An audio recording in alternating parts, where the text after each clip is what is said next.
Dubai safest city ആണെന്ന് ഒരിക്കൽ കൂടെ പ്രൂവ് ചെയ്തേക്കുന്ന ഒരു സിറ്റുവേഷൻ ആണ് കഴിഞ്ഞ ദിവസം ഉണ്ടായത്.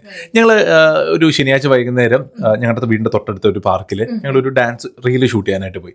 അപ്പോൾ അങ്ങനെ ഒരു 5:30 ആയപ്പോഴത്തേക്ക് ലൈറ്റ് പോയപ്പോൾ ഞങ്ങൾ ബാക്കപ്പ് പറഞ്ഞു, ഞാൻ വേറൊരു ദിവസം ബാക്കി എടുക്കാന്ന് പറഞ്ഞ് ഞങ്ങൾ തിരിച്ചു വന്നു. ഞാൻ എന്നിട്ട് ജിമ്മിലൊക്കെ പോയിട്ട് ജിമ്മിൽ ചെന്ന സമയത്താണ് ദൈവമേ ഇത് ഷൂട്ട് ചെയ്യാൻ പോയ സമയത്ത് നമ്മുടെ മ്യൂസിക് പ്ലെയർ എടുത്തില്ലല്ലോ എന്ന് ഓർമ്മ വന്ന്. പാർക്കിൽ തന്നെ ആക്ച്വലി ആ പാർക്ക് എന്ന് പറഞ്ഞു കഴിഞ്ഞാല് ഒരുപാട് പേര് വൈകിട്ട് വീക്കെൻഡിലാണ് നടക്കാൻ വരുന്നതാണ്, എല്ലാ സ്ട്രേഞ്ചേഴ്സ് ആണ്. ആ പാർക്കിൽ നിന്ന് കണക്ട് ചെയ്ത് അണ്ടർഗ്രൗണ്ട് എടുത്ത് അപ്പുറത്തെ പാർക്കിലും അപ്പൊ അങ്ങനെ ഒരു ഡിസൈനിലാണ് നമ്മുടെ അവിടുത്തെ പാർക്കുള്ളത്. ജിം കഴിഞ്ഞ് നേരെ അത് വഴി. അപ്പൊ ഞാൻ അക്സ എന്റെ അടുത്ത് വിളിച്ച് പറയണേ ഇന്ന പോലെ സംഭവം എടുത്തിട്ടില്ല എന്നുള്ളവർക്ക്. അപ്പൊ ഞാൻ പറഞ്ഞ പോയിട്ട് എടുത്തിട്ട് വരാം. അപ്പൊ ഞാൻ തിരിച്ച് വന്ന് നേരെ പോയി ഞാൻ ആ പാർക്കിൽ ചെന്നു. പാർക്കിൽ ചെന്നപ്പോൾ ഞാൻ വീഡിയോ എടുത്തേട്ടോ.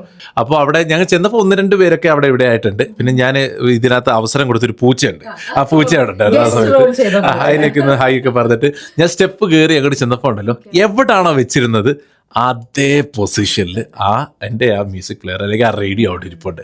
ഇതാണ് നമ്മൾ പറയുന്നത് ദുബായിൽ. അതൊന്നും ആലോചിച്ചോണം. 5:30 ഞങ്ങൾ പാക്കപ്പ് ചെയ്തെന്ന് പറഞ്ഞില്ലേ. അവിടെ നിന്ന് നോക്കിക്കഴിഞ്ഞാൽ ഒരു 8-9 മണിയായി. 9:30 ഞാൻ ജിം കഴിഞ്ഞ് ചെല്ലുമ്പോൾ ഏകദേശം ഒരു 4 മണിക്കൂർ ഒരു സംഭവം എവിടെ ഇരുന്ന് കഴിഞ്ഞാൽ എനിക്കൊന്ന് വേറെ ഏതെങ്കിലും രാജ്യത്താണെങ്കിൽ 2ാമത്തെ മിനിറ്റ് വേണേ അത് പോകും അല്ലെ. 4 മണിക്കൂർ കഴിഞ്ഞ് ഞാൻ വീണ്ടും ചെന്നപ്പോൾ ആ സാധനം അവിടെ തന്നെ ഇരിപ്പുണ്ട്. അതാണ് നമ്മൾ ഈ താമസിക്കുന്ന ദുബായിയുടെ സേഫ്റ്റി എന്ന് പറയുന്നത് അല്ലെ. അതുപോലെ തന്നെ ഒരു ഇൻഫ്ലുവൻസറുടെ ഒരു വീഡിയോ ഉണ്ടായിരുന്നു ഇൻസ്റ്റാഗ്രാമിൽ ഞാൻ കണ്ടത്. എനിക്ക് 2-3 വർഷം മുന്നേ ചെയ്തതാണ്.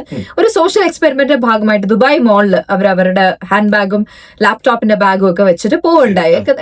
2 മണിക്കൂർ അവര് മോൾ മൊത്തം നടന്ന് കടകളിലൊക്കെ കയറി ഇറങ്ങി തിരിച്ചു വന്നപ്പോ അതേ സ്ഥലത്ത് തന്നെ ആ ബാഗ് അവിടെ തന്നെ അങ്ങനെ ആരും തൊടാതെ അവിടെ തന്നെ. അതാണ് ഇവിടെ ഈ രാജ്യത്ത് നമ്മൾ പേടി വേണ്ട. ഇപ്പൊ ഫോൺ ബാക്കിലെ പോക്കറ്റിൽ വെച്ച് കഴിഞ്ഞാലോ ഒരു സാധനം എവിടെയെങ്കിലും വെച്ചിട്ട് അങ്ങോട്ട് കോഫി മേടിക്കാൻ പോയാലോ നോ ടെൻഷൻ അറ്റ് ഓൾ. ആ സേഫ്റ്റിയാണ് ഈ രാജ്യം നമുക്ക് ഓരോരുത്തർക്കും തരുന്നത്.